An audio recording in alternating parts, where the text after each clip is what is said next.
कारण माझ्या मराठी चित्रपटाची सुरुवात मी लक्ष्मीकांत बेर्डे बरोबर केली. मी त्याची हिरोईन होते.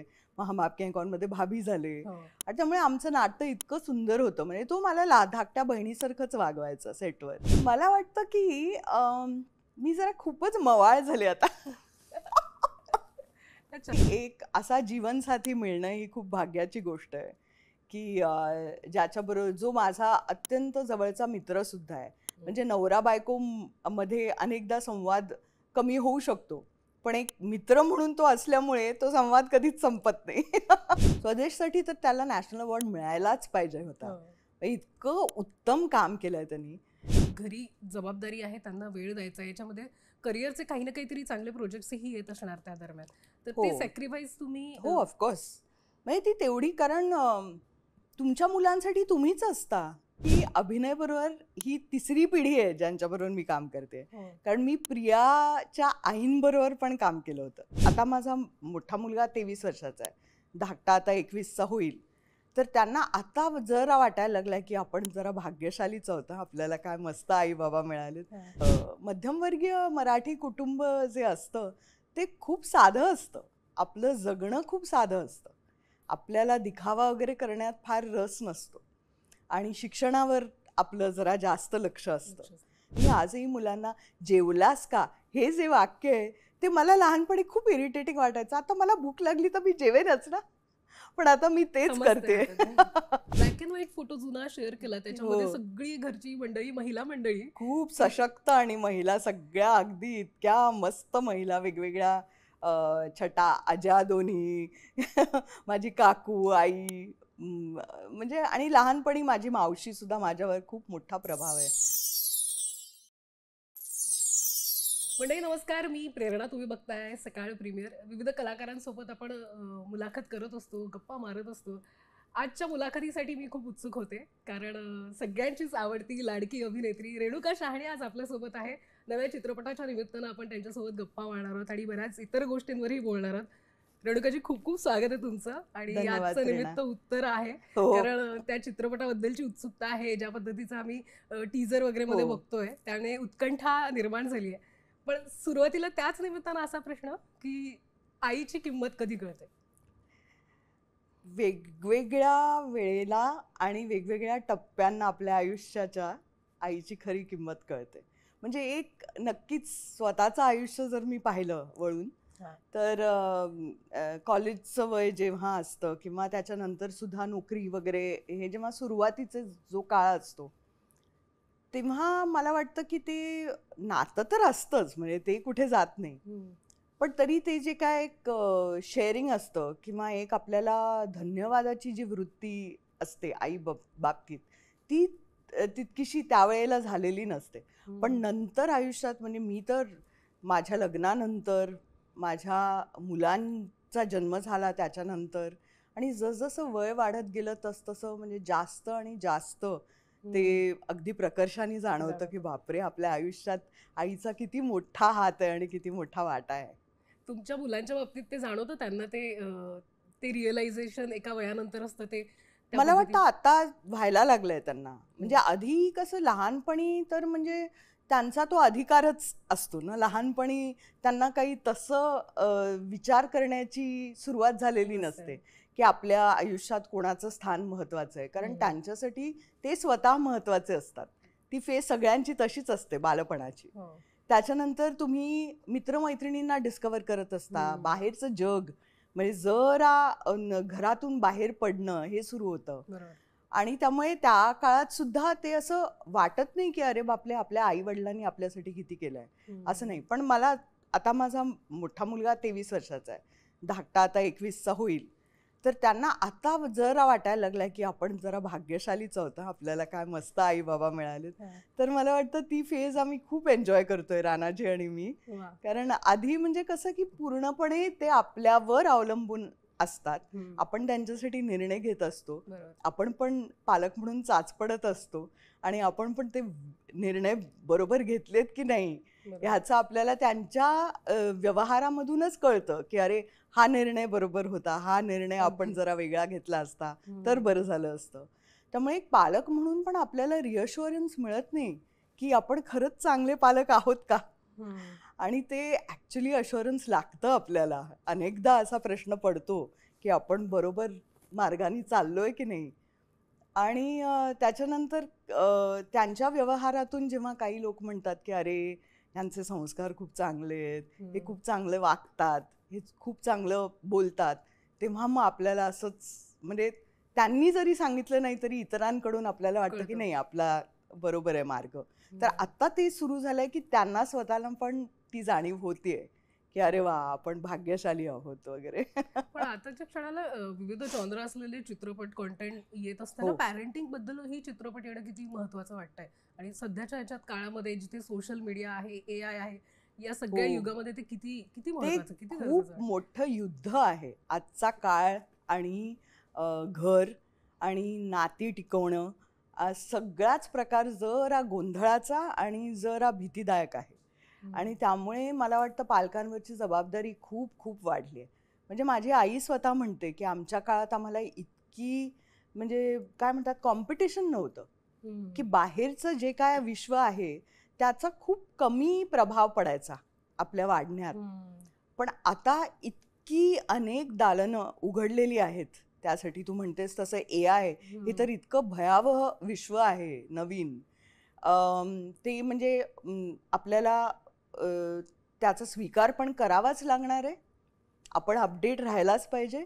पण तरीही ते कसं आपल्या आयुष्यात मूळ जी नाती आहेत, मूळ जे संबंध आहेत, जे खरं म्हणजे आपला कणा असतो, त्याला कसं ते धक्का लागणार नाही हे बघणं फार महत्त्वाचं झालं आहे. आणि त्यासाठी संवाद हा फार महत्त्वाचा आहे की कुठेही काहीही कुठलाही प्रभाव असलो, दुष्प्रभाव असला तरीही जर आई वडील आणि त्यांच्यामधला मुलांमधला संवाद कायम असेल तर मग त्या दुष्प्रभावाचं इतका मोठा प्रभाव होत नाही किंवा चुकीच्या मार्गाने मुलं जात नाहीत. पण जर त्यांना वाटलं की हे आम्ही आई वडिलांबरोबर बोलूच शकत नाही, हे मी AI बरोबर शेअर करू शकतो, मला तिकडून उत्तर मिळतंय पण आई वडिलांबरोबर बोलून नाही मिळत आहे कारण तिकडे संवादाचं ते दालनच नाहीये उघडं, तर मग ती वेगळीच कडे भरकटतात मुलं. बरोबर. आणि मग समाज पण भरकटत जातो. तुम्ही तुमच्या मुलांसोबतचा तो संवाद कसा ठेवलाय सुरुवातीपासूनच? मला वाटतं सुरुवातीपासून एक तर मी खूप वेळ दिला माझ्या मुलांना. आणि मला वाटतं वेळेची किंमत आपण जितकं आपल्याला वाटतं की अरे क्वालिटी टाइम दिला तर ठीक आहे, तर तसं नसतं. मुलांना एक विश्वास आणि भक्कम एक आधार लागतो त्या वयात. आणि तो जर तुम्ही देणार नसाल, कोणीतरी इतर देणार असले तरी चालेल, म्हणजे असं मी म्हणत नाही. आजोबा आजी असले तरी चालतील, आपल्या घरातले कोणी वयस्कर लोक असले तरी चालतील. पण आपल्या घरातले जे संस्कार आहेत ते आपल्या मुलांवर घडवणारे जे आपण असतो, तर आपण वेळ द्यायलाच पाहिजे मुलांना. आणि वेळोवेळी त्यांच्या वाढीत आपल्याला लक्षात येतं, म्हणजे माझी पण म्हणजे पहिल्या मुलाच्या खेपेला पहिलीच खेप होती, तर तेव्हा आपल्या लक्षात येतं की हे वेळ देणं किती महत्त्वाचं आहे. आणि आय थिंक तो मी दिल्यामुळे तो एक पाया जो निर्माण झाला आहे आमच्यातला संवादाचा, तो आजही कायम आहे. आणि कितीही उतार चढाव त्यांच्या आयुष्यात झाले तरी त्यांचा तो भक्कम आधार ही मीच आहे. त्यामुळे ते घरीच येतात, ते सगळे महत्त्वाचे निर्णय जे आहेत ते आमच्याबरोबर डिस्कस करून घेतात. सगळ्या महत्त्वाच्या भावना ज्या आहेत त्या कुठेही व्यक्त करण्यात त्यांना संकोच वाटत नाही. तर हे असलं पाहिजे नातं मला वाटतं. हे मी मानते की मी जरा कधी कधी बडी लेवलची पण त्यांच्याबरोबर असते, म्हणजे एक अच्छा, मैत्रीपूर्ण. मित्रच मी म्हणेन, मैत्रीण पण नाही. किती छान. तर पण ते पण एक रेष एक खूप महत्त्वाची आहे की आपण कुठे पालक असलं पाहिजे आणि कुठे मित्रमैत्रीण असलं पाहिजे आपल्या मुलांबरोबर. तर ते एक शिस्तीचं जे एक पालकांची जबाबदारी आहे ती तर पार पाडलीच पाहिजे. पण तरी संवाद करताना त्यांना असं नाही वाटलं पाहिजे की आपण कुठल्या तरी जुनाट जनरेशनचे आहोत. त्यांच्या जनरेशनला धरून आपल्याला चालावं लागतं. एक्झॅक्टली. मग त्यांच्या कलाकलांनी घेण्याची जी वृत्ती आहे ना, ती पालकांमध्ये असली पाहिजे. म्हणजे सगळंच अगदी आम्हाला खूप कळतंय आणि आम्ही खूप आयुष्य बघितलंय आणि आम्ही वेगवेगळे ऑफकोर्स पाहिलेलं आहे. तुम्ही मोठेच आहात, तुमचा जीवन अनुभव नक्कीच वेगळा आणि उजवा असणार आहे त्यांच्यापेक्षा. पण ते जे आयुष्य जगतायत ते तुम्ही नाही जगलेलं आहात. पण या सगळ्यामध्ये कुठेतरी वाटतं की घरी जबाबदारी आहे, त्यांना वेळ द्यायचा, याच्यामध्ये करिअरचे काही ना काहीतरी चांगले प्रोजेक्ट्सही येत असणार त्या दरम्यान, तर हो ते सॅक्रिफाईस तुम्ही हो ऑफकोर्स. म्हणजे ती तेवढी, कारण तुमच्या मुलांसाठी तुम्हीच असता. कामं तुम्हाला बरीच मिळतील आज नाही तर उद्या. आणि लकीली माझा असा व्यवसाय आहे जिथे म्हणजे अभिनेत्याला मरण नसतं. तुम्ही कितीही वयवर्ष तुमचं असलं तरी तुम्ही ते करू शकता. अगदी. रिटायरमेंट एज नसते अभिनयासाठी. हो. त्यामुळे ते तुम्ही करत राहू शकता. पण हे वय महत्वाचं आहे ना त्यांचं. कारण हा काळ जो आहे ना तो पुन्हा कधीच येणार नाहीये. आणि आता माझ्याच वरून बघितलं तर मी किती भेटते माझ्या आईला, खूप क्वचित भेटते. म्हणजे अच्छा. एक खूप मोठा काळ जो आहे तो एकत्रच घालवला. म्हणजे दिवस रात्र आम्ही हो. एकत्रच होतो. त्याच्यानंतर लग्न झाल्यानंतर वेगळं संसार वेगळा मांडला जातो. मुलांची जबाबदारी असते तेव्हा वेळ कमी मिळतो. मग व्यवसाय प्लस मुलं, घर हे सगळं सांभाळण्यात आपण जसा वेळ आधी घालवलेला असतो आई वडिलांबरोबर तसा आपण कधीच नंतर घालवू शकत नाही. खरंय.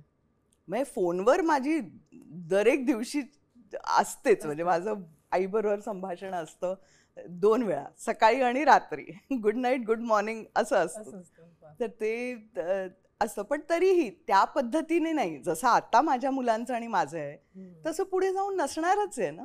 त्यामुळे हा काळ महत्त्वाचाच आहे. म्हणजे तो पुन्हा कधीच येणार नाहीये आणि तो त्यांच्या वाढीसाठी मला वाटतं खूप महत्त्वाचं आहे. पण तुम्ही या करिअरमध्ये काम करत असताना शांता गोखलेंची मुलगी म्हणून ते असलेले संस्कार किंवा त्यांचा तुमच्या करिअरच्या कामामधलं योगदान, त्या गोष्टी कशा पद्धतीने तुम्ही सांगू शकाल? म्हणजे ते, कारण म्हणजे ते संस्कार कायम दिसतात, ती सिम्प्लिसिटी जाणवते तुमच्यामध्ये काय आहे? ॲक्च्युली मला वाटतं की आपण जे मध्यमवर्गीय मराठी कुटुंब जे असतं ते खूप साधं असतं. आपलं जगणं खूप साधं असतं. आपल्याला दिखावा वगैरे करण्यात फार रस नसतो आणि शिक्षणावर आपलं जरा जास्त लक्ष असतं. त्यामुळे तो एक समाजच आपला, म्हणजे आजूबाजूला मी माझ्या मित्रमैत्रिणींच्या घरात जरी गेले तरी तसंच वातावरण असायचं. फक्त हेच आहे की आई लेखिका असण्याचं एक खूप मोठं एक वेगळं विश्व उघडतं हो. समोर. आणि म्हणजे जी माणसं, म्हणजे जी तिची लोकं घरी यायची त्यांच्याही गोष्टी ऐकण्यात अच्छा. खूप काय काय मिळायचं आम्हाला. आणि ते ऑल्सो की ती समीक्षिका असल्यामुळे तिने आम्हाला एक खूप सुंदर गोष्ट शिकवली होती लहानपणापासून. जे वळण एक खूप चांगलं आहे मुलांबरोबर संवाद साधण्यासाठी, की कुठलीही गोष्ट तुम्ही पाहिलीत ती तुम्हाला आवडली तर तुम्हाला का आवडली हे तुम्ही सांगायचं. अच्छा. काय नाही आवडलं तेही सांगायचं. अनेकदा आपण म्हणतो की अरे काहीच्या काहीच मला नाही आवडलं, पण आपण हे शब्दात मांडू शकत नाही की का नाही आवडली. पण ते महत्त्वाचं आहे. म्हणजे आपल्याला लक्षात येतं की अरे हा आपला दृष्टिकोन आहे. म्हणजे हा दृष्टिकोन का आहे हे आपल्या लक्षात येतं. त्यामुळे ती कुठलीही कलाकृती आपण करत असू किंवा कुठलाही व्यवसाय आपण करत असलो तरी आपल्याला ती एक भान म्हणजे असलं पाहिजे. आपसुकच तो एक विचार येतो डोक्यात हो. की हे का नाही. आणि दुसरी गोष्ट म्हणजे माझ्या लिखाणात किंवा माझ्या अभिनयात त्याचा खूप फायदा झाला आहे. की लोकं पण आपल्याला नेहमी म्हणतात ना की तुमचं हे काम जरा ठीक होतं, हे फार आवडलं नाही. तर मला विचारायची सवय आहे त्यांना की का अरे नाही पण आवडलं? काय नाही आवडलं, म्हणजे त्याच्यातून मलाच शिकायला मिळेल. कारण ती फार महत्त्वाची आपल्या खरंय. परतफेड असते ती, की बघितल्यानंतरची काय तुमची प्रतिक्रिया आहे त्याच्यासाठी तर आपण काम करत असतो. आणि दुसरी गोष्ट एक झाली त्याच्यामुळे, ती म्हणजे आईबरोबर आम्ही अगदी मोकळेपणाने आमचे विचार मांडू शकत होतो किंवा आमच्या शंका मांडू शकत होतो. आम्ही कुठलाही विषय डिस्कस करू शकत होतो. जर लहानपणी आपण मुलांना म्हटलं की अरे तुला काय कळतंय किंवा म्हणजे हे तुझं वय नाही, तुला हे आता कळणार नाही किंवा काय, तर ते माझ्या आईनी कधीच माझ्याबरोबर केलं नाही. अच्छा. म्हणजे कुठलाही तिचा निर्णय असेल तर त्याचं ते का निर्णय आहे तिचा त्याच्याबद्दल तिने नेहमीच आम्हाला अगदी खूप उलगडून सांगितलं. आणि तो आम्हाला जर पटला नाही, तो आम्हाला का पटत नाहीये हे आम्हाला पटवून द्यावं लागायचं. सो तो एक जो संवाद आहे ना, तो अत्यंत एक म्हणजे संबंधांना जोडण्यासाठी खूप महत्त्वाचा आहे आणि ते मी माझ्या मुलांबरोबर पण वापरते. त्यामुळे त्यांना आता एकदम अचानक हल्लीचं जे काय झालंय समाज माध्यम वगैरे बघता, आपण सतत प्रतिकार करत असतो की ह्यांनी हे म्हटलं, ह्याच्यावर आपला हा एक रिॲक्शन, मग एक त्या रिॲक्शनवर रिॲक्शन. तसं नसून एक संवाद जो असतो तो कुठेतरी बिघडलाय. तर त्या संवादासाठी की समोरचा माणूस तुमची टीका जरी करत असेल तरीही ती पर्सनली न घेता विचारपूर्वक हे करायचं, लक्ष त्याला द्यायचं की ती का ते करतायत, कुठून ते करतायत. नाही त्यांना फक्त मत्सर वाटतो म्हणून करतायत, त्यांना तुम्ही आवडतच नाहीत म्हणून करताय, का त्यांना खरंच काहीतरी म्हणायचं त्याच्यातून तुम्ही शिकू शकता म्हणून म्हणताय. तर ही वृत्ती निर्माण लहानपणापासूनच झाली ना, तर मग ते एक जे ट्रोलिंग किंवा एक असतंच, म्हणजे तुम्ही काहीही टाकलं सोशल मीडियावर तर ते आहेच. तो एक अविभाज्य घटक आहे. तुमच्या बाबतीत मला नाही वाटत फार कमी प्रमाणात. नाही, सततच होतं. म्हणजे कुठलंही वाक्य कधीही काही कुठल्याही पद्धतीने तुम्ही म्हणजे एक कोट्समध्ये घालून जर सांगितलं तर पूर्ण कोणी बघत नाही मुलाखत किंवा पूर्ण वाचत नाहीत काही, तेवढंच ऐकून प्रतिक्रिया देतात. तर त्यामुळे त्याच्यात संवाद कुठेतरी मरतो. तर ते ट्रेनिंग एक आपल्या मुलांना देणं फार गरजेचं आहे आणि ते माझ्या आईमुळे मी देऊ शकते, कारण तो विचार आमच्या घरात ऑलरेडी होता. You know. पण या सगळ्यामध्ये उत्तरच्या निमित्तानं मला वाटतं ती बाजू पुन्हा एकदा तुम्हाला ती रिअल लाईफ बाजू ऑन स्क्रीन त्या पद्धतीनं सादर करता आली. अगदी. आणि खरं म्हणजे मला असं वाटतं की अनेक आया ज्या आहेत, म्हणजे इकडे तर ही एकल आई आहे, सिंगल मदर आहे, पण मला वाटतं की कुठल्याही लग्न झालेलं कुटुंब असेल, म्हणजे एक जे आपण चौकटीचं कुटुंब म्हणतो की आई वडील मुलं, असं जरी आपण पाहिलं ना तरी त्याच्यामध्ये एक आईच्या आयुष्यात ना कुठेतरी एक घाबरायला होतं आयांना की आपली मुलं आणि त्यांचं भविष्य, म्हणजे ते सतत काळजी असते आणि ती कधीही संपत नाही. तर त्याचा एक एकटेपणा आहे बघ, त्या काळजीचा एकटेपणा, कारण दुसरं कोणीच त्या काळजीमध्ये तुमच्याबरोबर नसतं. तर तो मला वाटतं की उत्तर बघून इतका जाणवेल ना सगळ्या आयांना, सगळ्या पालकांना. मी तर म्हणेन फक्त आयाच नाही, वडील पण खूप काळजी करतात, त्यामुळे त्यांना पण ते जाणवेल आणि मुलांनाही ते दिसेल की ही प्रक्रिया जी आहे ना ती ते बघू शकत नाहीत. तुमच्या डोक्यात काय चालू आहे ते आपली मुलं बघू शकत नाहीत, अनुभवू शकत नाहीत. पण हे चित्रपटाद्वारे जेव्हा त्यांच्यापर्यंत पोचतं तेव्हा ते एकदम त्यांच्या लक्षात येतं की अरेच्चा, आपली आई असंच का म्हणते, टिपिकल गोष्टी का म्हणते. मी आजही मुलांना जेवलास का हे जे वाक्य आहे ते मला लहानपणी खूप इरिटेटिंग वाटायचं. आता मला भूक लागली तर मी जेवेनच ना, पण आता मी तेच करते. माझ्या मुलांबरोबर तेच करते आणि मुलंही इरिटेट होतात.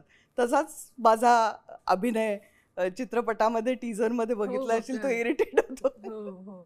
आई सतत मागे लागत असते, जेवलास का, जेवून घे, या सगळ्या गोष्टी. पण आईला माहिती असतं सगळं. तुमच्या बाबतीत ते जाणवलं तुम्ही वाढत असताना, मोठे होत असताना, किंवा आता तुम्ही आई म्हणून असताना आईला सगळं कळत असतं. हो, आईला सगळं कळत असतं. पण माझ्या आईने खूप छान दुसरी एक गोष्ट केली की तिला सगळं कळत नाही हेही आम्हाला शिकवलं. कारण तेही महत्वाचं आहे, कारण आपण म्हणजे नाहीतर आपला दर्जा एकदम सुपर वुमन सारखा एक होतो आणि मग नंतर कुठेही आपली कशातही चूक जर झालीच, जी होतेच कारण आपण माणूस असतो, तर मग ती फारच अस्वीकारार्ह होते की आपण हे कसं काय, तू इकडे कशी काय चुकलीस. तर माझी आई नेहमी म्हणायची की अरे सॉरी, माझी जरा चूक झाली. म्हणजे लहानपणापासूनच एक व्यक्ती म्हणून, एक माणूस म्हणून तिच्याकडे बघण्याचा आमचा दृष्टिकोन झाला, जे खूप कमी बघितलं जातं. तर मुलांना पण मी अनेकदा ह्या गोष्टीबद्दल सांगितलंय की बाबा आजकाल तुमची अजून एक माता आहे गुगल माता की Google तिला विचारलं की सगळे प्रश्नांची उत्तरं उत्तरं मिळतात, पण ती नेहमीच बरोबर असतात असं नाही. नाहीये. बरोबर. त्यामुळे ह्या मातेबरोबर पण तुम्ही संवाद ऍडजस्ट साधा. करून घ्या. पण या सगळ्यामध्ये मला हे खूप छान वाटलं. या चित्रपटामध्ये अभिनय मुलाच्या भूमिकेत हो. आहे, पण तुम्ही लक्ष्मीकांत बेर्डे यांच्यासोबतही काम केलेलं आहे. अगदी आम्हाला म्हणजे लक्ष्मीकांत बेर्डे यांची मुलाखत वगैरे करता आलेली नाही हो. कधी असं प्रत्यक्षात. सॅडली हां. कारण आणि ते तुम्ही इतके सगळ्यांनी मस्त ते होते. अनुभवलेलं आहे आणि आता त्यांच्या मुलामध्ये ते असं हो. कुठेतरी आपण शोधतो ना की काहीतरी हो. हे. पण ते कसं तुम्हाला वाटलं त्यांच्यासोबतही केलं म्हणजे नाही? मला तर माझ्यासाठी अभिनयसोबत. तो खूपच म्हणजे भावनिकच क्षण होता जेव्हा मला कळलं की अभिनय करतोय हे काम म्हणून. तर मला असं वाटलं की एक वर्तुळ पूर्ण झालंय पूर्ण झालं. कुठेतरी. कारण माझ्या मराठी चित्रपटाची सुरुवात मी लक्ष्मीकांत बेर्डे बरोबर केली. हो. मी त्याची हिरोईन होते. मग हम आपके हैं कौनमध्ये भाभी झाले. हो. आणि त्यामुळे आमचं नातं इतकं सुंदर होतं. म्हणजे तो मला धाकट्या बहिणीसारखंच वागवायचा सेटवर. आणि त्यांनी मला हम आपके हैं कौनमध्ये पण खूप सांभाळलंय. हेच नाही, मी तर म्हणेन की अभिनयबरोबर ही तिसरी पिढी आहे ज्यांच्याबरोबर मी काम करते. हो. कारण मी प्रियाच्या आईंबरोबर पण काम केलं होतं. हो. मी लहान होते तेव्हा गजरा, मिश्किली वगैरे असे कार्यक्रम जे हो, हो, हो. असायचे, विनयदादा आपटे नी दिग्दर्शित केलेल्या एका मिश्किली नावाच्या कार्यक्रमात मला काम करायची संधी मिळाली. तर त्यात लता अरुण होत्या, अच्छा. प्रियाच्या आई. आणि त्या म्हणजे इतक्या गोड स्वभावानी आणि इतकं म्हणजे त्या पण सगळ्यांना सेटवर सांभाळायच्या, सगळ्यांसाठी काही ना काहीतरी खाऊ आणायच्या वगैरे. तेव्हा मला माहितीच नव्हतं की पुढे जाऊन मी प्रिया आणि लक्ष्मीकांत बरोबर काम किती छान करेन. आहे. खरंच किती खूप. छान. आणि मी अभिनयला सांगितलं, अभिनय पण म्हणाला मला पहिलं आम्ही सीन केला त्याच्यानंतर की दुसरी पिढी तू काम करतेस वगैरे. मी म्हटलं नाही, तिसरी. किती छान आहे. त्यामुळे खरंच एक खूपच छान. आणि खरं म्हणजे असं वाटलंच नाही मला की मी पहिल्यांदा अभिनय बरोबर काम करते. हम्म. कारण कुठेतरी आमचं नातं लहानपणापासून मी एकतर त्याला पाहिलं बघत आहे. आलात. आणि कुठेतरी ते एक स्पेशल नातं आहे आमचं. आणि खूप मजा आली त्याच्याबरोबर काम करायला, कारण खूप चांगला अभिनेता आहे तो. खूप मनापासून अगदी अभ्यासपूर्ण काम करतो. बरं. आणि दुसरी गोष्ट म्हणजे त्याचं आणि लक्षाचा काम करण्याची पद्धत अत्यंत वेगळी आहे. हम्म. म्हणजे लक्षामध्ये एक नैसर्गिकच एक खूप अगदी उत्कृष्ट अभिनेता होता. Natural actor. म्हणजे तो फार जास्त रिहर्सल वगैरे करायचा नाही. सेटवर उत्स्फूर्तपणे जे काही काम होतं बरोबर. ते त्याचं व्हायचं. ॲडिशन्स पण घ्यायचं आणि ते सगळं त्याला कसं सुचायचं हा म्हणजे एक म्हणजे संशोधनाचाच विषय कमालीचं होतं ते करायचा. सगळंच. पण अभिनयचं तसं नाही. अभिनय खूप हार्डवर्किंग आहे, मेहनती आहे. आणि तो रिहर्सल्स वगैरे करण्यामध्ये त्याचा अभिनय जास्त आणि जास्त चांगला होत जातो. त्यामुळे ती पद्धत मी तो ऑब्झर्व केली. जबाबदारी पूर्ण करायचा प्रयत्न. अगदी. आणि आणि कुठेही हे नाही की अरे माझे आई वडील ह्याच क्षेत्रात आहेत तर मी काही केलं तरी चालेल असं नाही. हम्म. तो त्याच्या कामाबद्दल अत्यंत सिरियस आहे आणि खूप गुणी कलाकार आणि खूप गुणी मुलगा आहे. मला खूप मजा आली त्याच्याबरोबर काम करून. किती छान. पण या सगळ्यात तुम्ही दिग्दर्शनातही तुमचं ते सगळं काम करून पाहिलं आणि मला वाटतं आता ॲनिमेटेड जी फिल्म आहे ती ऑस्कर साठी पण हो, गेली. मला कारण त्याबद्दलही अभिनंदन तुमचं. थँक्यू. So, मला please म्हणजे सांगा. असं मला वाटतंय की ही पहिलीच मराठी ॲनिमेशन शॉर्ट फिल्म आहे हम्म. जी ऑस्कर्सला गेली आहे. त्यामुळे आपल्या सगळ्यांसाठीच ॲक्च्युली ती खूपच चांगली मोठी गोष्ट गोष्ट आहे. आणि कुठेतरी आपण दादासाहेब फाळके वगैरे असं म्हणतो, पण मला असं वाटतं की आपण त्याचा वारसा वेगवेगळ्या पद्धतीने चालू ठेवला पाहिजे. की आपल्या चित्रपटसृष्टीचे म्हणजे जे पितामह आहेत तेच मराठी असल्यामुळे मराठी. ती जबाबदारी आपल्यावर खूप आहे की आपण वेगवेगळे प्रयोग करून कसं पाऊल पुढे टाकायचं. फक्त चित्रपट नाही तर वेगवेगळे जी क्षेत्र आहेत आणि ज्या पद्धतीचे नवीन नवीन गोष्टी येत आहेत आपल्या पुढे, त्या सगळ्यामध्ये आपण खरं म्हणजे निपुण असलं पाहिजे आणि पाऊल पुढे टाकत जायला पाहिजे. तर ही धावपट्टी नावाची फिल्म आहे. त्याचं इंग्लिश टायटल लूपलाईन आहे. हां. आणि ती मी 2024मध्ये पूर्ण झाली. आणि एक्सपेरिमेंट म्हणूनच मी ती केली होती, कारण एक लघु कथा मी लिहिली होती चित्रपटासाठी म्हणून, लघु चित्रपटासाठी. तर तेव्हा लिहितानाच मला असं कुठेतरी जाणवलं की ही ॲनिमेशनमध्ये फार सुंदर वाटेल, लाईव्ह ॲक्शनपेक्षा ॲनिमेशनमध्ये. आणि मी व्हिज्युअल आर्टिस्ट नसल्यामुळे माझे मित्र सौमित्र रानाडे जे खूप चांगले ॲनिमेटर आहेत, त्यांचा स्टुडिओ आहे पेपरबोट डिझाईन स्टुडिओ. तर त्यांच्याकडे मी गेले आणि मी म्हटलं असं असं मला करायचं आहे. हे कोविडच्या आधीची गोष्ट सांगते.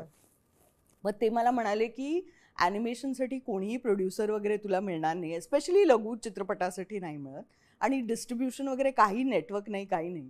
पण मला ती गोष्ट ॲनिमेशनमध्येच दिसत होती. तर मी म्हटलं की चला मी थोडेसे पैसे गोळा करते, कारण खर्चिक काम आहे ते, ॲनिमेशन काही अगदी साधं सरळ नाही आहे. आणि अगदी म्हणजे सुरुवाती काळच्या ॲनिमेशनचा मला जरा त्याच्यामध्ये स्वरूप हवं होतं त्या चित्रपटात. त्यामुळे ते जरा लेबर इंटेन्सिव्ह आहे, म्हणजे हाताने बरंच काय काय काम करायला लागतं त्याच्यात. आधुनिकीकरणाचा फार त्याच्यावर प्रभाव न आणता. हां, तर म्हणजे केली आहे ती डिजिटलच, पण तरी त्याच्यामध्ये खूप लोकांचा हात आहे. आणि त्यामुळे त्याला काहीतरी 1-1.5 वर्ष लागलं. आणि मी म्हटलं की नाही, त्याच्यामध्ये किती म्हणजे पैसे माझे गेले तरी चालेल, परत नाहीच मिळणार ही वृत्ती ठरवूनच मी त्याच्यामध्ये पडले. आणि त्याला इतकं भरभरून यश मिळालं आहे फिल्म फेस्टिवल्समध्ये, इतक्या फेस्टिवल्समध्ये, जगभराच्या फिल्म फेस्टिवल्समध्ये लोकांनी त्याचं कौतुक केलं आहे. आणि बेंगलुरू इंटरनॅशनल फिल्म फेस्टिवलमध्ये त्याला विनर घोषित केलं. आणि ते ऑस्करबरोबर त्यांचं ॲक्रेडिशन आहे. त्याच्यामुळे ही ऑस्कर्सला गेली. आता शॉर्टलिस्ट येईल तर मी अगदी प्रार्थना करते की बाबा माझी फिल्म शॉर्टलिस्टेड झाली तर फारच मोठी गोष्ट होईल आपल्या सगळ्यांसाठी. त्यासाठी भरभरून शुभेच्छा तुम्हाला. थँक्यू. हे कॅमेराच्या मागे झालं, कॅमेरा समोर रेणुका शहाणे काय आहेत, काय वाटत असतं तेव्हा तुम्हाला? मी ना खरं म्हणजे मी एक दिग्दर्शकाची ॲक्ट्रेस आहे असं मी म्हणेन. आणि मला त्यामुळे नवनवीन दिग्दर्शकांबरोबर काम करायला खूप आवडतं. आता क्षितिजचं हे पहिलंच दिग्दर्शन आहे. तो खूपच उजवा लेखक आहे. त्याच्या इतके संवेदनशील आणि इतक्या सुंदर गोष्टी आपण पाहिलेल्या आहेत. पण दिग्दर्शक म्हणून तो कसा आहे हे म्हणजे मला सेटवर गेल्यानंतरच कळलं. आणि तो खरंच म्हणजे मी स्क्रिप्ट वाचून आता ह्या एवढ्या वर्षांच्या अनुभवानंतर मला एक माझ्या डोक्यातली ती उमा जी आहे ती मी साकारायचं ठरवलं होतं. पण क्षितिजनी ज्या ज्या सूक्ष्म अशा गोष्टी माझ्याकडून त्याच्यात करून घेतल्यात, तर ते पूर्णपणे मी श्रेय त्याला देईन. आणि त्यामुळे मी कोरी पाटी म्हणून जाते. अगं जे काही विचार केले असतील ते होमवर्क माझं असतं, पण तरी दिग्दर्शकाचं जे काही विजन आहे ना ते आपण पूर्ण करायचं असतं, ही महत्वाची गोष्ट आहे. तर त्यांनी जसजसं मला डिरेक्ट केलं तसतसं मी काम केलंय. आणि मला खूप मजा आली त्याच्याबरोबर काम करताना. खूपच चांगला म्हणजे हे खूप चांगला दिग्दर्शक मिळाला आहे मराठी चित्रपटसृष्टीला. आणि मजा येईल पाहताना सुद्धा, कारण चित्रपट वेगळ्या पठडीचं आहे थोडं. अच्छा. आणि तेच बघणं महत्वाचं ठरणार आहे. पण उमा हे नाव जे आहे ते तुमचं खरं आयुष्यातलं नाव आहे आणि मला वाटतं ते कॅरेक्टरचं नाव आहे. अगदी. आणि त्यांनी जेव्हा सांगितलं म्हणजे वाचून दाखवलं तेव्हा म्हटलं अरे किती छान, मला पहिल्यांदा ते घरातलं नाव मला ऐकायला मिळेल एका चित्रपटात. आणि त्यामुळे पण ही उमा आणि ती उमा बरीच वेगळी आहे. पण ती उमा जर आम्ही विचारली आता, जर तुम्ही विचार केला तर त्या उमामधलं काय जे आहे त्यात कुठेतरी हरवलेलं जाणवतंय की ते मी मिस करते. असं वाटतं, असं कोणती असेल गोष्ट जी तुम्ही मिस करता? मला वाटतं की मी जरा खूपच मवाळ झाले आता. अच्छा. लहानपणी जरा जास्त मी असं अग्रेसिव्ह म्हणणार नाही, पण एक आत्मविश्वास होता, जो मला वाटतं की आपण जेवढं जेवढं जीवन बघतो तेव्हा आत्मविश्वास तर असतोच, पण त्याला एक सौम्य छटा मिळते. आणि त्यामुळे ते मी मिस करते कुठेतरी, ती ऊर्जा मिस करते की जी असायची त्या उमात. काय वाटतं ते कशामुळे, म्हणजे सगळ्या जबाबदारी आणि एक्झॅक्टली जबाबदारी आणि जनरल ऑल्सो की आपल्याला कळतं की बाबा सगळं आपल्याला माहीत नसतं. हे जे आहे ना, हे जेव्हा आपल्याला ज्ञान मिळतं अनुभवातून, तेव्हा आपण ते जे फक्त इन्फॉर्मेशन लेवलवर आपण काही गोष्टी वाचून आपल्याला वाटतं की आपल्याला सगळं कळतंय, तर तसं नसतं. रिअलाइज होणं खरं तर खूप उत्तम माणूस असल्याचं उदाहरण आहे मला असं वाटतं. तुम्ही सायकोलॉजीमध्ये पण क्लिनिकल सायकोलॉजीमध्ये एम ए केलं, त्या गोष्टीचा तुम्हाला कसं अभिनय आणि या क्षेत्रामध्ये फायदा झाला? खूप फायदा झाला, खूप फायदा. कारण सर्वप्रथम क्लिनिकल सायकोलॉजीमध्ये इतरांच्या समस्या दूर करायच्या आधी स्वतःला ओळखायला लागतं. त्यामुळे ती जी प्रक्रिया आहे ना आत्मपरीक्षण करण्याची, ती मला सायकोलॉजी करता करता खूपच त्याची सवय झाली. आणि ते असं म्हणतात ना, आज ते chicken soup for the soul type असं म्हणतात, की स्वतःला खुश ठेवा, मग तुम्ही इतरांना खुश इतरांना ठेवू खुश ठेवू शकता. तर पण ते खरंच आहे, की स्वतःला खुशच नाही, स्वतःला ओळखा, मग तुम्ही इतरांना ओळखू शकता. त्यामुळे तुमचे जे काही चांगल्या गोष्टी, वाईट गोष्टी असतील, त्या तुम्ही बदलू शकता किंवा नाही, ह्याला एक मोठा प्रवास लागतो. हम्म. पण तरी तुम्हाला ते लक्षात यायला पाहिजे आणि ते आत्मपरीक्षणातूनच येतं. त्यामुळे ती जी सवय आहे ना, आत्मपरीक्षण, निरीक्षण, ह्या दोन्ही गोष्टी, लोकांच्या गोष्टी ऐकणं, तुम्ही अगदी उडी मारून त्याच्यामध्ये फक्त स्वतःचाच आवाज नसतो करायचा पुढे. म्हणजे ती कला असली पाहिजे, की इतरांच्या ज्या समस्या आहेत किंवा जे जे जे त्यांना बोलायचं आहे, तिथे तुम्ही अत्यंत शांतपणे ते ऐकलं पाहिजे. त्यांना ती एक भरोसा मिळाला पाहिजे, की ही व्यक्ती आपलं सगळं ऐकून घेते. कारण त्या ऐकण्यातच ती थेरपी असते, की कोणीतरी इतकं समरसून ऐकताय, ऐकताय. हेच किती महत्वाचं आहे. कोण कोणाचं ऐकत असतं नाही तर. ऐकणं खूप कमी झालं असं वाटतं तुम्हाला? खूप कमी. लिसनिंग. लिसनिंग पॉवर असलीच पाहिजे. अभिनेत्यासाठी पण ती असली पाहिजे. मला आठवतं की जॅकी श्रॉफला मी म्हणजे डिरेक्ट करत होते रीटासाठी. आणि जॅकी श्रॉफ तसं म्हटलं तर त्यांना मराठी येतं, पण अगदी खूप तसे डायलॉग्स वगैरे काही काही वेळेला त्यांना ते प्रॉम्प्टिंग मागायचे, म्हणजे सीन्समध्ये काही एस्पेशली जरा लांबलचक डायलॉग्स असले तर माझी असिस्टंट जी होती ती ते डायलॉग म्हणायचे आणि ते फॉलो करायचे, म्हणजे बोलायचे ते डायलॉग. तर पूर्ण रीडा चित्रपटात ते ज्या पद्धतीने ऐकत होते ना, समोरची व्यक्ती जे बोलत होती, त्याच्यानंतर ते ऐकून त्यांचा जो रिस्पॉन्स होता, ते राणाजींनी बघितल्यानंतर त्यांना सांगितलं की जॅकीदा, हे जे आहे ना एका अभिनेत्याचं ऐकणं, नाहीतर दुसऱ्या क्षणी आपण आपला डायलॉग म्हणण्यासाठी आपली घाई असते. त्यामुळे आपण दुसरा जो अभिनेता असतो तो काय म्हणतोय ह्याच्याकडे आपलं लक्ष दिसत नाही, जे दिसलं पाहिजे. राईट. आपल्याला सगळ्यांचे डायलॉग्स माहिती असतात त्या सीनचे रिहर्सल्स करता करताना, त्यामुळे ते आपण आधी ऐकलेले असतात, पण ते आपण ऐकले पाहिजेत त्या वेळेला. तर ती वृत्ती पण मला वाटतं माझ्यासाठी खूप फायदेशीर झाली आहे.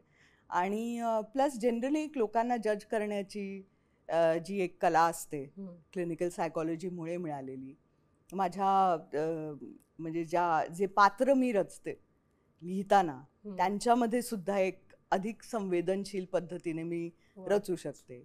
इवन जे नेगेटिव्ह पात्र जी आहेत त्यांचं पण म्हणजे बॅकस्टोरीज क्रिएट करताना त्याचा फायदा होतो. तर अनेक गोष्टी आहेत ज्याच्यामुळे क्लिनिकल सायकॉलॉजीने खूप दिलं मला. म्हणजे शिक्षण एकीकडे आणि जीवनातच त्याचा खूप फायदा झाला. पण करिअर एक वेगळंच निवडत असताना त्याही गोष्टीने तुम्हाला मदत झाली. राणाजींचा उल्लेख केला तुम्ही, तर त्यांच्याबद्दल बोलायलाच पाहिजे. कारण ते इतक्या उत्तम पद्धतीने जेव्हा कविता म्हणतात, सादर करतात, इतकं छान ऐकत राहावं असं वाटतं. म्हणजे तुम्ही तुमची बोलण्याची जी शैली आहे कायम ऐकत राहावं असं वाटतं. ते एक वेगळ्या शैलीने त्या गोष्टी सादर करत असतात. त्यांच्यासोबत हा जीवन प्रवास करत असताना एक अशी व्यक्ती इतकं छान काही ना काहीतरी छान सादर करते, बोलते, काय असतं ते?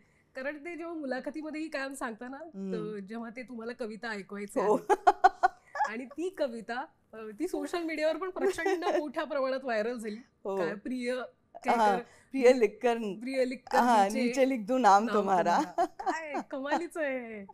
तुमच्यासाठी काय असतं हे सगळ्या गोष्टी? नाही, मला खूपच मला असं वाटतं की एक असा जीवनसाथी मिळणं ही खूप भाग्याची गोष्ट आहे, की ज्याच्याबरोबर जो माझा अत्यंत जवळचा मित्र सुद्धा आहे. म्हणजे नवरा बायको मध्ये अनेकदा संवाद कमी होऊ शकतो, पण एक मित्र म्हणून तो असल्यामुळे तो संवाद कधीच संपत नाही. आणि ते इतकं चांगला विचार करतात, इतके बुद्धिमान आहेत, इतकं वाचन आहे त्यांचं, तर त्यांच्याबरोबर त्यामुळे कधीही असं बसून गप्पा मारण्यात म्हणजे मजाच येते. विविध विषयांवर विविध विषयांवर. बरं, व्यवसायाबद्दल पण सल्ला आम्ही एकमेकांचा घेतो, तेही माझा घेतात, मीही त्यांचा घेते. तर एका प्रोफेशनमध्ये असण्याचं पण खूप एक मोठं भाग्य आहे. आणि कारण खूप कमी लोक आपल्या प्रोफेशनबद्दल त्यांना माहीत असतं. एक म्हणजे एक बाहेरची जी वृत्ती असते ना, ती अशी की हां, हे ग्लॅमरस, मग हे असेच असतील, तसेच असतील, असे. आणि हां, पण आपण जे जगतो ते ॲक्च्युली अगदीच साधारण आयुष्य असतं आपलं. साधं आयुष्य. आपण पण म्हणजे सकाळी उठून घरकाम वगैरे असतंच आणि हो. मग नंतर घराची चिंता, मुलांची हो. आणि ते सगळं असतंच. त्यामुळे ते काही वेगळं आयुष्य नाहीये असंच. त्यामुळे आमचं घरचं आयुष्य इतकं मस्त असतं. आम्ही चौघे जण खूप गप्पिष्ट पण आहोत आणि आम्हाला एकमेकांचं ऐकायला पण खूप आवडतं. त्यामुळे हा प्रवास खूपच सुखद आहे असं मी म्हणेन. आणि मला वाटलं नव्हतं की लग्नानंतर माझं आयुष्य इतकं सुंदरपणे बदलेल. टचवूड. कारण ती वाव. एक कुठेतरी भीती असते ना हो. आपल्याला, की अरे हे वर्क होईल की काय नाही. होईल? आणि पण खरंच मी खूप लकी आहे की राणाजी माझे जीवनसाथी आहेत. दोन्ही मुलांमध्ये काय जाणवतं दोघांमधलं काही? अरे ते इतके वेगळे आहेत ना, हो. त्यांचे स्वभाव ते घेऊन येतात ह्याच्यावर माझा पूर्णपणे विश्वास आहे. हम्म. म्हणजे एकच वातावरण आहे, एकच आई-वडील आहेत आणि तरीही त्यांचा जीवनाकडे बघण्याचा दृष्टिकोन इतका वेगळा आहे. हम्म. म्हणजे लहानपणापासूनच आपल्याला लक्षात येतं, की किती फरक आहे दोघांमध्ये म्हणून. तर ते वेगवेगळ्या मुलाला वेगवेगळ्या पद्धतीने आपल्याला संवाद साधावा लागतो. बरोबर. की एकाला जर थोडंसं चिडलं तरी चालतं, एकाला चिडलं तर अजिबात चालत नाही वगैरे अच्छा. अशा हो. पद्धतीने त्यांचं संगोपन करावं लागतं. तर पण ती पण तुमचे एक कलागुण मजा आहे. जाणवतात दोघांमध्ये कुठेतरी असं दडलेलं जाणवतं की कुणाला तरी मला या वाटतं क्षेत्राची आहे आवड आहे? दडलेलं, मला तरी वाटतं. पण त्यांना स्वतः इच्छा नसली तर मग आम्ही काय त्यांच्यावर ते प्रेशर टाकत नाही आहोत. हम्म. म्हणजे कुठल्याही पद्धतीचं प्रेशर आम्हाला नाही टाकायचं आहे. हम्म. कारण आमच्या आई-वडिलांनी, दोघांच्याही, राणाजींच्या पण आई-वडिलांनी त्यांच्यावर म्हणजे त्यांना पूर्ण आभाळ दिलं होतं, की तुम्ही उडा. आमचा आम्ही तुमच्या बरोबर आहोत. तर हम्म. हे जे भक्कम आधार एक मिळतो ना, की तुम्ही काही करा म्हणजे जे इल्लीगल आहे असं काही करू नका. अर्थात त्याला आमचा पाठिंबा जबाबदारीपूर्वक नसणार आहे. गोष्टी करा. जबाबदी जबाबदारी पूर्ण जे काही आयुष्य आहे ते जगा. तुमच्या स्वतःचे जीवनसाथी तुम्ही निवडा. तुमचा व्यवसाय काय असेल तो तुम्ही निवडा. आणि वाटतं ग्लॅमर क्षेत्राकडे त्यांचं जरा ह्या कारणासाठी थोडंसं म्हणजे निरस्ता आहे. कारण लहानपणापासून त्यांनी पाहिलं, की बाहेर आम्ही कधीही गेलो तर आई-बाबा आमचे नसतात. हम्म. मग इतर लोक जेव्हा भेटायला येतात, बोलायला येतात, ते हम्म. कलाकार म्हणून आमच्यासाठी खूप महत्त्वाचं आहे. कारण म्हणजे ते आमचे मायबाप आहेत. बरोबर. त्यांनी आमचं काम नाही पाहिलं, अप्रिशिएट नाही केलं, तर आम्ही कोणीच नाही. पण ते लहान मुलांना नाही कळत. त्यांना नेहमी वाटायचं, की अरे आपण कुठेही बाहेर गेलो, तरी हे मम्मा-पप्पा आपले राहत नाहीत. हा. हे म्हणजे इतरांचे होऊन प्रेक्षकांचे जातात. होऊन जातात आणि खूप लोक येतात. हल्ली तर सेल्फीज वगैरे. फोटो. तर त्यांना ते म्हणूनच जरा क्षेत्र त्यांना नावडतं झालंय. त्यामुळे ते आमच्या सेटवर पण येत नाहीत. अगदी त्यांना ते खरं म्हणजे अटेन्शन नको असतं, की अच्छा. ह्यांची मुलं. कॉलेजमध्ये पण त्यांना सांगायचं नसतं, की हे आम्ही आशुतोष राणा आणि रेणुका शहाणेंची मुलं आहोत. अच्छा. त्यांना खूप साधं जगायचं आहे. म्हणजे जी काही नाती आहेत ती त्यांच्या बळावर त्यांना क्रिएट करायचे आहेत. असं नाही की आई-वडील हे आहेत म्हणून आपले मित्र झाले आणि काही हा ते लोक. गरजेचंही नाहीये तितकंच. त्यांची आवड ही मला हो. वाटतं सर्वप्रथम आणि त्या गोष्टीला तुम्ही दोघंही छान पाठिंबा देत असाल. अगदी, अगदी आम्ही देऊच. हम्म. पण या सगळ्यामध्ये कायम रेणुका शहाणे म्हटली हम आपके है कौन बद्दल विचारलं जातं. त्याचे असंख्य प्रश्न तुम्हाला कायम विचारले गेलेले आहेत. हो, हो. सुरभीबद्दल विचारलं हो, जातं. हो, हो. ज्या पद्धतीचं त्या कार्यक्रमाचं सादरीकरण किंवा त्या काळातलं जे काही सादरीकरण असायचं टेलिव्हिजनवर, हो. ज्या पद्धतीचे कार्यक्रम असणं किंवा ज्या पद्धतीचं बोलणं असेल, या सगळ्या गोष्टी काय वाटतं काळानुरूप अर्थात बदल आधुनिकीकरणामुळे खूप घडतातच. बदललं. हो, खूप बदल घडलेत आता. पण तरीही मला असं वाटतं, की त्याचं एक जो शांत आणि सभ्यपणा होता, त्याचा ते लोक मिस करतात. हम्म. कारण आपल्याला अपडेट व्हायलाच पाहिजे. म्हणजे आज जर आम्ही सुरभीसारखं काहीतरी केलं तर ते चालेलच असं नाही. कारण काळच वेगळा आहे. पण ते आपण काही 2 पिढ्यांचा एक नॉस्टॅल्जियाचा भाग आहोत. हो. ही पण काही म्हणजे काहीतरी वेगळीच गोष्ट आहे. हो ना, म्हणजे लोकांचे ते मेमरीज आहेत अगदी. त्या म्हणजे आम्ही कार्यक्रमाच्या. कुठेही जगभरात कुठेही सिद्धार्थजी, मी, आम्ही कुठेही फिरत असलो तरी निदान 5 लोकं तरी येऊन म्हणतात, की "अरे तुम्ही आमचा बालपणाचा अविभाज्य घटक घटक होतात." आहात. किती छान आहे. आणि प्रत्येक मला वाटतं त्या काळानुरूप तुम्ही जे जे कामं केलेली आहेत ती लोकांनी बघितलेली आहेत. हो. त्यामुळे मी तुम्हाला काय म्हणते की तुम्ही जे कॅरेक्टर करता किंवा तुमचं जे सादरीकरण असतं ते प्रत्येकाला प्रेक्षकांना कनेक्ट होणार वाटतं. हो मला वाटतं या चित्रपटाच्या बाबतीतही ते अगदी. तितकंच खरं ठरणार आहे. तितकंच खरं ठरणार आहे आणि मी आवर्जून सांगेन सगळ्यांना की खरंच पहा, कारण त्याच्यामध्ये त्याचं नाव उत्तर उगाचच नाहीये. अच्छा. खूप नातेसंबंधांबद्दल, आई मुलांच्या प्रेमाबद्दल किंवा विश्वासाबद्दल किंवा आधाराबद्दल किंवा एकंदरीतच आयुष्याबद्दल खूप उत्तरं सापडतील हा चित्रपट पाहिल्यानंतर. आणि हा आवर्जून मी सांगेन की आई वडिलांबरोबर बघा. म्हणजे हा फॅमिली एंटरटेनर अगदी अगदी एंटरटेनर ठरेल. आणि मग ते फक्त म्हणजे जसा आपला संवाद फक्त चित्रपटापुरता नसेल तो, मग घरी गेल्यानंतर जे काही शेअरिंग होईल ना त्यात एक वेगळाच आनंद मिळेल. पण तुमच्या बालपणामध्ये घरात जास्तीत जास्त महिला, मला वाटतं हो. तुम्ही सोशल मीडियावर तो ब्लॅक अँड व्हाईट फोटो जुना शेअर केला, त्याच्यामध्ये हो. सगळी घरची मंडळी, महिला मंडळी खूप सशक्त आणि महिला सगळ्या अगदी इतक्या मस्त महिला वेगवेगळ्या छटा आज्या दोन्ही माझी काकू आई म्हणजे. आणि लहानपणी माझी मावशी सुद्धा माझ्यावर खूप मोठा प्रभाव आहे आईच्या बहिणीचा. आई आणि मावशी फक्त दोघी मुलीच, त्यामुळे मला तसा सख्खा मामा नाही. बरेच कझन मामे आहेत पण सख्खा मामा नाही. अच्छा. आणि त्यामुळे ती एक महिला प्रधान घर, आजी आई मावशी आणि बाकी ह्या सगळ्या आज्या वगैरे. त्यामुळे मला त्या स्त्रिया आवडतातच ज्या म्हणजे स्वतःचं व्यक्तिमत्व अगदी ठासून कुटुंबातच नाही तर बाहेर सुद्धा त्याचा ठसा उमटवतात. अशा महिला मला खरंच खूप इन्स्पायरिंग वाटतात, कारण त्यांच्या समोर अडथळे खूप टाकलेत अगदी वर्षानुवर्ष, आणि तरीही त्या अडथळ्यांना अगदी ग्रेसफुली सामोरं जाऊन त्या आपापल्या परीने आपलं व्यक्तिमत्व, आपला व्यवसाय म्हणा, आपलं घर म्हणा, ते सगळं सजवतात. त्यामुळे मला त्यांच्याबद्दल खूप म्हणजे आदर आहे, प्रेम आहे. मला वाटतं त्या सगळ्या गोष्टींमुळे तुम्हाला पुढच्या सगळ्या तुमच्या मोठं होत असताना त्या सगळ्या गोष्टी खूप कामी आल्या फायदा असतील. झाला, खूप कारण फायदा ते झाला. असतं नाही का, आपण लहानपणी कसं असतो, कसे हो. वावरतो, काय संस्कार आहे, हे अत्यंत आणि तुला महत्त्वाचं आहे. गंमत सांगते, महत्वाचं म्हणजे हा जो फरक आहे ना स्त्री पुरुष, मग काय स्त्रियांनी केलं पाहिजे आणि काय नाही केलं पाहिजे, जास्त करून ते महिलांवरच ते संस्कार केले जातात की हे तुम्हाला करायला पाहिजे आणि हे नाही करायला पाहिजे. तर तसं आमच्या घरात खूप कमी होतं. माझा आणि भाऊ आणि मी, आमच्यामध्ये तसा अजिबातच फरक केला गेला नाही लहानपणापासून. त्यामुळे मला ते एक इतकं सुंदर असं वातावरण मिळालं ना. मला कुठेही मी कुठेतरी दुय्यम दर्जा आहे माझा, मी कुठेही कमी आहे असं वाटूच दिलं नाही. आपल्या घरातच जर ते वाटू नाही दिलं तर मग आपला झगडा कमी होतो ना. नाहीतर आपल्याला घरातच झगडा करून काय काही गोष्टी कराव्या लागतात.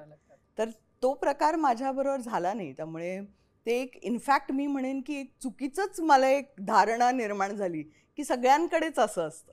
मग मी मोठी झाले तेव्हा मला एक कल्चरल शॉक असे मिळत गेले की अरेच्या, इतरांच्या घरात असं नाहीये. म्हणजे लिटरली प्रथा, काही काही मुलींची शिक्षण पण होऊ दिलं नाही. कारण काय करायचं शिक्षण, सासरी जाऊन काही त्या शिक्षणाचा काही उपयोगच नाही. म्हणजे ही वृत्तीच किती चुकीची आहे.